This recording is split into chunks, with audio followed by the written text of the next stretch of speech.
ரேணு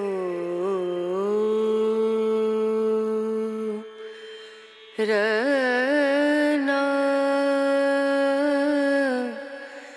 ரேனா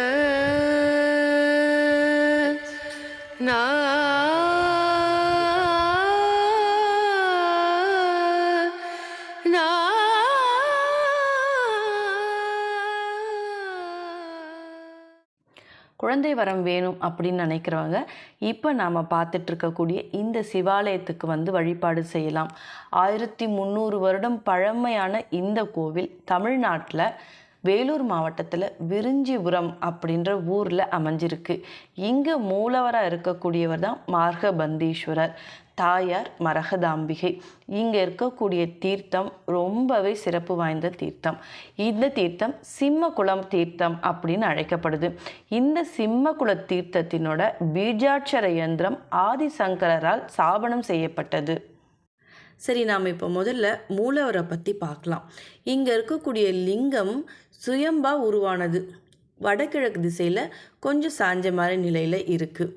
இங்கே இந்த கருவறை சுற்றிலும் விநாயகர், முருகன், உடனுறை வள்ளி தெய்வ யானை, தட்சிணாமூர்த்தி, பைரவர், விஷ்ணு துர்கை, சரஸ்வதி, பிரம்மா, 63 நாயன்மார்கள் இவர்கள் எல்லாரும் நமக்கு வந்து அருள்பாலித்து கொண்டிருக்கிறாங்க. இப்போ நீங்கள் பார்த்துட்டு இருக்கிறது தான் வந்து சிம்ம தீர்த்தம். இந்த தீர்த்தத்துக்கு ஒரு வரலாறு இருக்குது. இறைவன் சங்கரியை, அம்மா அம்பிகையை சங்கரி சங்கரி அப்படின்னு நகைச்சுவையாக வந்து பல தடவை சொல்லியிருக்காரு.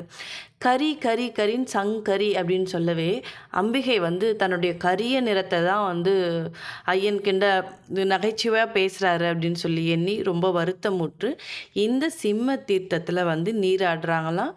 நீராடி அம்பிகை இந்த தீர்த்தத்திலிருந்து எழும்பொழுது மரகதம் போல ஜொலிக்கிறாங்களாம். அதனால தான் இங்கே இருக்கக்கூடிய தாயார் மரகதாம்பிகை அப்படின்னு சொல்லி சொல்லப்படுறாங்க.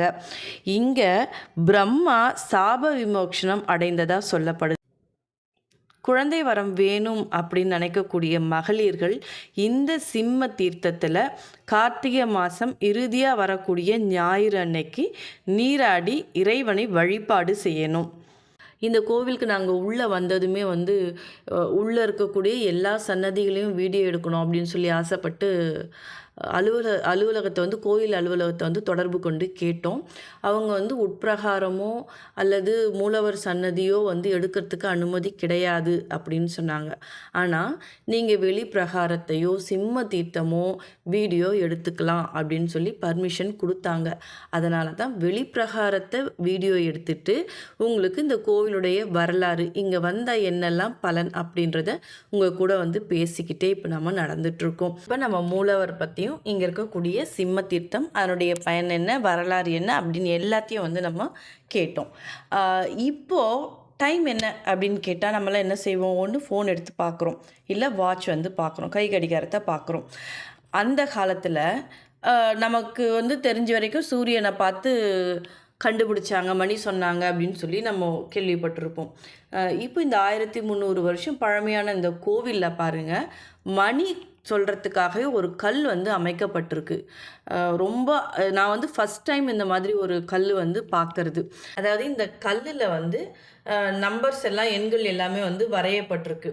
இப்போது ஒரு ரவுண்டு எடுத்துக்கோங்க. இந்த ரவுண்டை வந்து பாதியாக வெட்டினா அதனுடைய ஒரு பகுதி இந்த கல்லுக்கு முன்னாடியும் மீதி பாதி பகுதி கல்லுக்கு பின்னாடியும் வந்து வச்சுருக்காங்க. ஏன் அப்படின்னா சூரியன் வந்து கிழக்கு திசையிலேருந்து மேற்கு திசைக்கு போகும் இல்லையா? அப்போது கிழக்கு திசையில் இருக்கும் பொழுது முன்பக்கமாக நின்று மணி பார்க்கணும். மேற்கு திசைக்கு போகும்பொழுது அந்த கல்லோட பின்பக்கமாக போய் நின்று மணி பார்க்கணும். எப்படி மணி பார்க்கணும் இதில் அப்படின்னா, ஏதாவது ஒரு குச்சி எடுத்துக்கோங்க. இங்கே பார்த்தீங்கன்னா உங்களுக்கு பள்ளம் வந்து தெரியும். அந்த 12க்கு நேராக வந்து ஒரு பள்ளம் தெரியும். டைம் ட்ராவல் பிடிச்சிக்கோங்க. இது 10, இது 10:30, 11. 10:30க்கு மேலே எவ்வளோ வருதோ நிமிஷங்கள் பார்த்து பிராயமாக பார்த்துக்க வேண்டியது.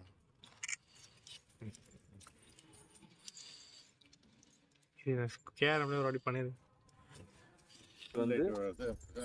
மதியத்துக்கு 12 மணிக்கு மேலே மதியம் வந்து சூரிய வெளிச்சம் அப்படி போயிடுது இல்லையா? நேரம் இந்த கல்லில் எப்படி மணி பார்க்குறது அப்படின்றத எல்லாருமே இப்போ வந்து கேட்டிருப்பீங்க.